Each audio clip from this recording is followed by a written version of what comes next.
Good morning to everybody. Good morning, good morning, good morning. I hope everybody's having a wonderful new year. And I have been, not around for a couple of weeks, maybe 2 weeks, 3 weeks probably. But I'm here and I'm here to share a word. I said that I wasn't gonna give a word until God has given me a message. And I have been going through some things for the past couple of weeks, and it's my fault. But I got a word and I want to share a word because in the midst of your storm, even if you caused the storm, God still he will still talk to you and he will still let you know what to do and what did you do wrong and how you went about it was wrong. And this message, actually I wrote this message this morning, and it reflects a lot on myself, and I got a word out of God giving me this word. Even though I'm about to tell the word to you, this word was also for myself. So, basically the topic is the race. You could call it the race is not for the swift or whatever you want to call it, but it's a race. And life is a journey. Life is a race. This is a race that we're running. But it's how you go about your place in the race. And I'm gonna jump right into it. So this is what I have, right? I'm just gonna read off of what I have because, like I said, I was just writing to myself. So basically, this is the word today. Laying aside your burdens. We all have burdens that, it weighs us down like all the time. Laying aside your burden is not only important to you, but it's also important to God. In the book of Hebrews, hear what it says. In the book of Hebrews 12, let me make sure it's Hebrews 12 and 1, right? It says, let us lay aside every weight. Lay aside every weight and sin. Not just the weight, not just what's bothering you, not just what's, on the surface, but whatever is really bothering you that's deep down in your soul and it is affecting you and is affecting your life spiritually. Hear what God said. If it's affecting you spiritually, God said, I want you to lay aside every weight and sin, which so easily beset us. And we all sin. But God said, lay it aside. Just rest it down. Rest it down. And hear what he says. And let us run with patience the race that is set before us. So God now is referring to life as a race. It's a race that we're running. But here was my question to you. Where are you? What is your place right now in this race? Are you behind? Are you in the middle? Are you first place? Are you last place? Whatever or wherever your position is at the point, I want you to seek God for who he really is, for who he truly is. Seek God in your moment, in this place that you're in right now, in this race we call life. What is your position in the race? And whatever your position is, please do not think that you are losing this race, because you're not. Understand that the position that you're in right now in this race of life is exactly where you need to be. And there are valuable lessons being taught in this place. Valuable lessons and valuable things and ideas. Listen, you can grow in last place. Just as how you can grow in first place, whether you're in middle place, whether you're first, third, fourth, fifth, whatever your place is right now in this moment, in this race of life, is where you need to be. Now, the thing is, being where you need to be is not where you should be forever. You understand? But let me tell you something. Your place in this race, it may not be shifted as soon as you decide to talk to God. You understand? It may not be shifted. And God never said when you lay aside all your burdens that I'm going to move you to first place. No, that's not what he said. Hear what it says. But as time go by and you learn how to navigate through life, and you understand that there may be blockage in your way, you understand that there's whatever it is, whatever obstacle, whatever that is hindering you, it's gonna come. But what I want you to understand is that in the midst of it, I want you to stop and talk to God. Just rest down for a moment and get on your knees and talk to God. And don't do no mediocre prayer. I want you to really cry out to God. Because you see, sometimes when we going through stuff, we don't have people that we could go to, Because some people really just only want to know where you at right now. But God said, rest it aside. And just if you kneel down and just talk to God for but a moment, everything can change. Your place that's in this race, that is in this journey, that is in this walk of life can change the moment you decide to talk to God. And some people may not get it that easy. You may not get to just move from third to second.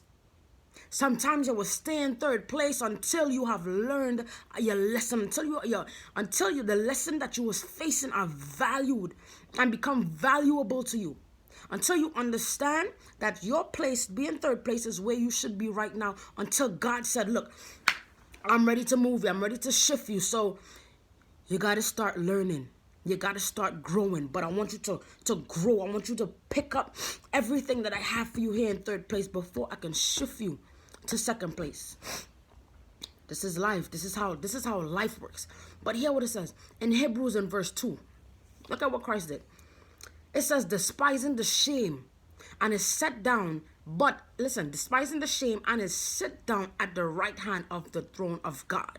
So now Christ decided, even when he was about to be crucified, he decided, listen, I'm not going to listen to all these people that's in my ears.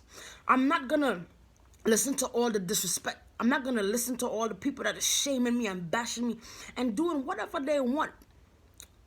And doing whatever they want or saying whatever they want to me. But this is what I'm going to do.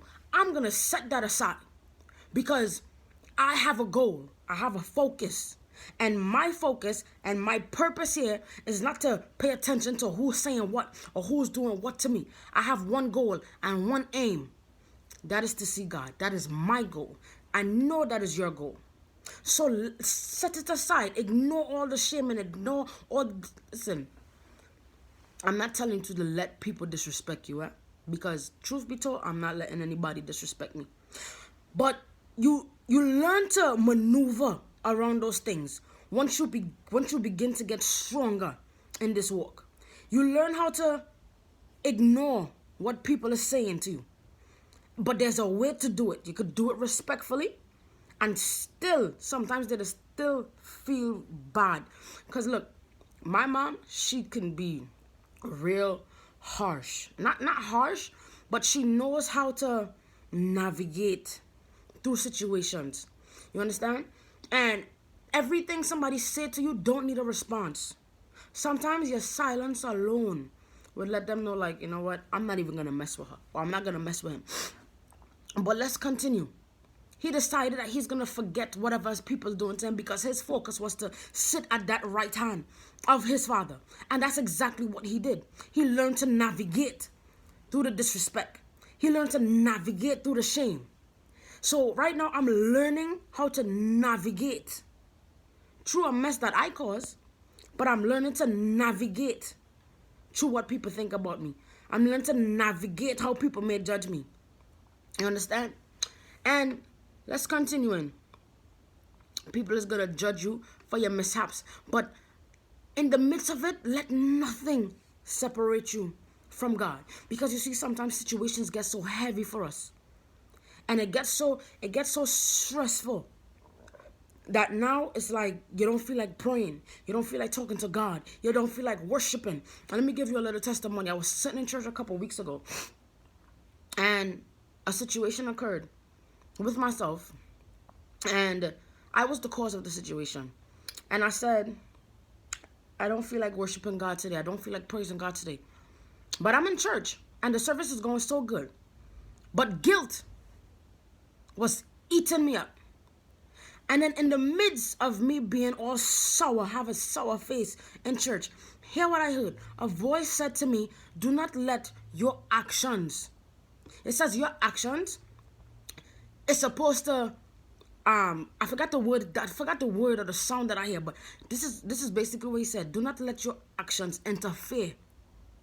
Your actions are supposed to interfere with you, not me. That's the words that I heard.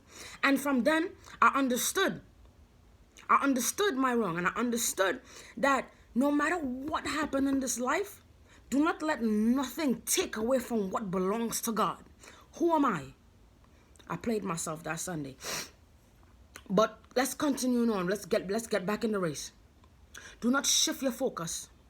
Your focus and your priority should be God at all times. Despite what? Despite who? Your focus should be on God. On Christ, a solid rock. I stand on all other ground. Anything else that comes after God is sinking sand. God is supposed to be your foundation, your main source. That's who you're supposed to go to and run to. You may not have anybody to talk to, but I want to tell you, God is the greatest person that you can go to. When things and when life begins to get rough, God should be your main source. Now, our problems seems as though that they are bigger than us. But our problems are not bigger than God. So when he's ready to shift and interrupt situations in your life, he's doing it for a purpose.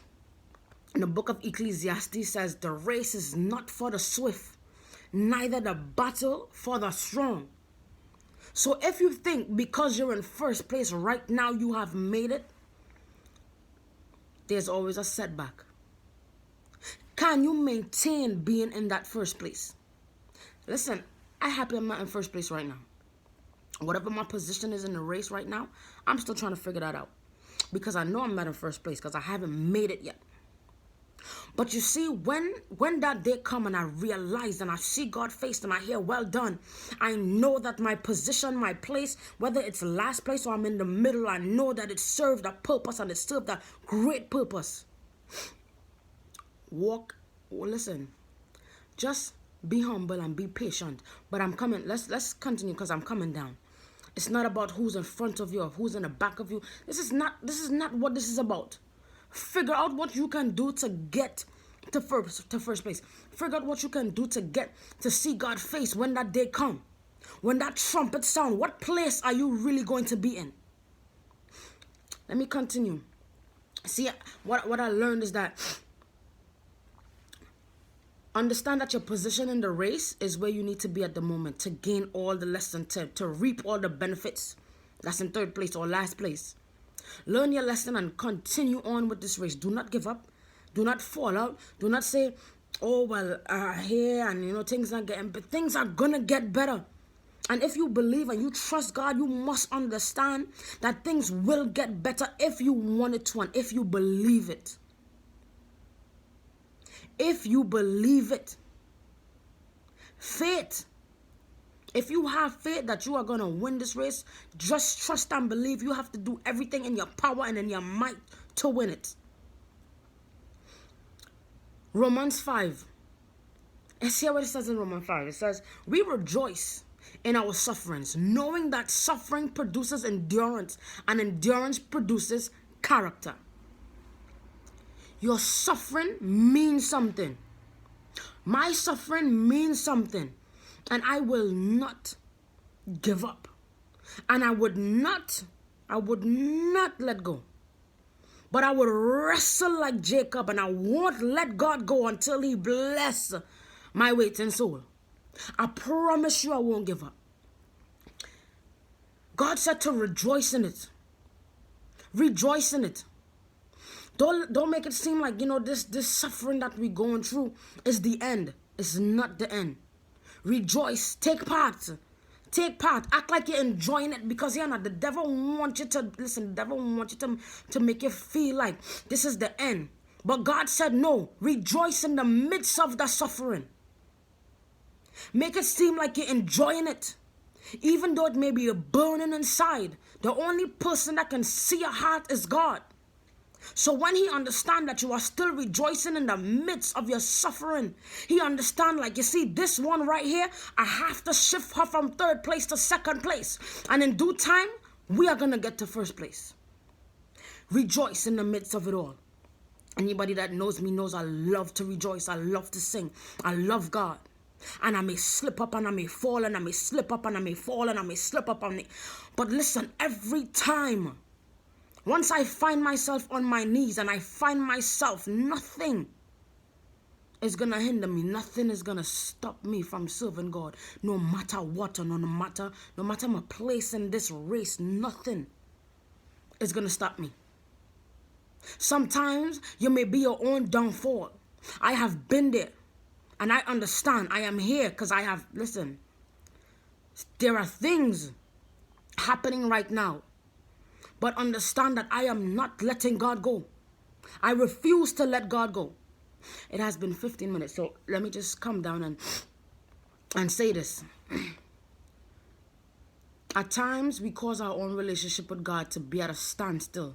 Sometimes we can cause our own mess. But I do not want anything I do in this life to cause my place in this race to remain at last place. Continue to push on. Understand that you were in this place for a reason. Your position right now is for a reason. You are in the middle of the race for a reason. You're in last place for a reason. First place for a reason. Keep on running. And even when you make it to first place, sometimes somebody does come and pass you when you're in first place. Somebody does come and pass you, whoosh. And now you're in second place. So be humble and be patient. Hear what it says in James 1:12, and then I'm coming down. It says, blessed is the man who remains steadfast under trial. When he has stood the test, he will receive the crown of life, which God has promised to those who love him. Be steadfast under trial, under circumstances, under situations. Be steadfast and understand that your walk in this life is not over. And do not give up. Do not let God go until God decides to bless your waiting soul. Praise the Lord.